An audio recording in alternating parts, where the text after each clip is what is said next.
ഞാൻ doctor Satheesh Chandran, orthopaedic surgeon, CH hospital വാരം and mother and child hospital Kannur.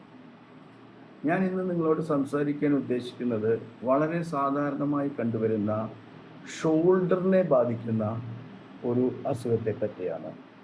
ഇതിൻ്റെ പേര് periarthritis shoulder, frozen shoulder, adhesive ക്യാപ്സുലൈറ്റിസ് എന്നെല്ലാം പറയും. പ്രായമായ ആൾക്കാരിലാണ് ഇത് അനുഭവപ്പെടുന്നത്. ഒരു 60 അടുത്ത ആൾക്കാർ. ഡയബറ്റിക് പേഷ്യൻസിന് കൂടുതൽ സാധ്യതയുണ്ട്. സാവകാശത്തിൽ തുടങ്ങി വേദനയാണ് മെയിൻ സിംറ്റം.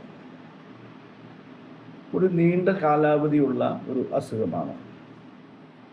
ഏകദേശം 2 വർഷം വരെ നീണ്ടു നിൽക്കാം.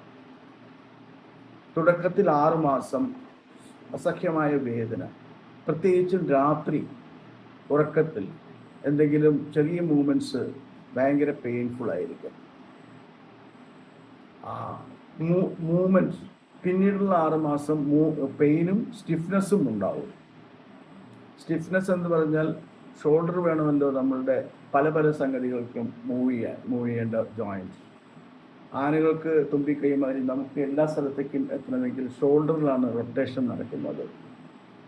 ഈ അസുഖത്തിൽ സംഭവിക്കുന്നത് ഈ ക്യാപ്സ്യൂൾ, ഷോൾഡറിൻ്റെ ക്യാപ്സ്യൂൾ പാട അത് ഇൻഫ്ലെയിംഡായി കട്ടിപിടിച്ച് ഷോർട്ടൻഡായി അവസ്ഥയാണ്.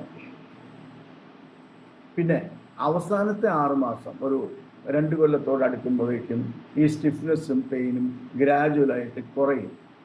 എന്നിട്ട് ഈ അസുഖം പൂർണ്ണമായി മാറുന്ന കാര്യങ്ങളാണ് യൂഷ്വലി സംഭവിക്കാറ്. അങ്ങനെ ഒരു പോസിറ്റീവ് അംശം ഈ അസുഖത്തിനുണ്ട്. എങ്കിലും ഉള്ള സമയത്ത് ഇത് വളരെ ബുദ്ധിമുട്ടുള്ള ഒരു വിഷമം പിടിച്ച അസുഖം തന്നെയാണ്. ഈ കയ്യുള്ള ബനിയൻ ഇടുക, ഊരുക, ഷർട്ടായാലും ഇതെല്ലാം ഡിഫിക്കൽട്ടായിരിക്കും. ചില ദിനചര്യകൾ മുകളിലേക്ക് എന്തെങ്കിലും പോയി എടുക്കുക, കൈ റൊട്ടേറ്റ് ചെയ്യുക, പുറത്തൊന്ന് എന്തെങ്കിലും ചൊറിയണം, അതെല്ലാം ബുദ്ധിമുട്ടുള്ള ഉണ്ടാക്കുന്ന ഒരു അവസ്ഥയാണ് ഈ ഫ്രോസൺ ഷോൾഡർ. ഇതിന് ചികിത്സാ വിധികളുണ്ട്.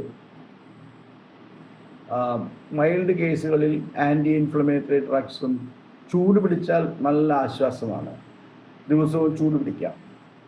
പിന്നെ ഒരു പ്രധാനപ്പെട്ട കാര്യം, ഇത് വേദനയാണ് തുടക്കത്തിൽ ഉള്ളത് കൊണ്ട് അത് അങ്ങനെ തന്നെ വെച്ചിരിക്കരുത്. അപ്പോഴാണ് സ്റ്റിഫ്നെസ് കൂടാൻ സാധ്യത. അതുകൊണ്ട് എല്ലാവിധ എക്സസൈസുകളും ഷോൾഡറിൻ്റെ എല്ലാ മൂവ്മെൻറ്റ്സും ചെയ്തുകൊണ്ടേ ഇരുന്നാൽ രോഗം പരിപൂർണമായി മാറും. ഈ ചെറിയ മരുന്നുകളെ കൊണ്ടൊന്നും മാറാത്ത കേസുകൾക്ക് അപൂർവമായി ഓർത്തോപെഡിക് സർജൻസ് ഷോൾഡർ ജോയിൻറ്റിലേക്ക് ഇഞ്ചക്ഷൻസ് കൊടുക്കും. ചിലപ്പോൾ ഷോൾഡറിനെ ഒന്ന് വികസിപ്പിച്ച് അതിൻ്റെ ചലനശേഷി വീണ്ടെടുക്കാൻ വേണ്ടി സ്റ്റീറോയിഡ് പ്ലസ് സലൈൻ ഇഞ്ചക്ട് ചെയ്ത് ഷോൾഡർ വികസിപ്പിക്കും. ഇനി അപൂർവം കേസുകളിൽ വളരെ സ്റ്റിഫായ കണ്ടീഷനിൽ മാനിപ്പുലേഷൻ അണ്ടർ അനസ്തീഷ്യ ഷോൾഡറിനെ ഒന്ന് മാനിപ്പുലേറ്റ് ചെയ്ത് അതിൻ്റെ ഉള്ളിലുള്ള അഡ്ഹഷൻസ് ബ്രേക്ക് ചെയ്യാൻ നോക്കാം. ഇപ്പോൾ ചില നൂതന ആർത്രോസ്കോപ്പിക്കലി ഒക്കെ സുസ്ഥിര ശസ്ത്രക്രിയയിൽ കൂടെയൊക്കെ ഇത് ചികിത്സിക്കുന്ന ഡെവലപ്മെൻറ്റ്സും ഉണ്ട്. ഇങ്ങനെ വളരെ സാധാരണമായി പ്രായമായവർക്ക് കാണുന്ന ഒരു പ്രത്യേകിച്ച് കാരണമൊന്നുമില്ലാതെ വരാവുന്ന ഒരു അസുഖമാണ്. പക്ഷേ സ്ത്രീകളിലാണ് കൂടുതൽ കാണുന്നത്. ഡയബറ്റിക് ആൾക്കാർക്ക് കൂടുതലുണ്ട്.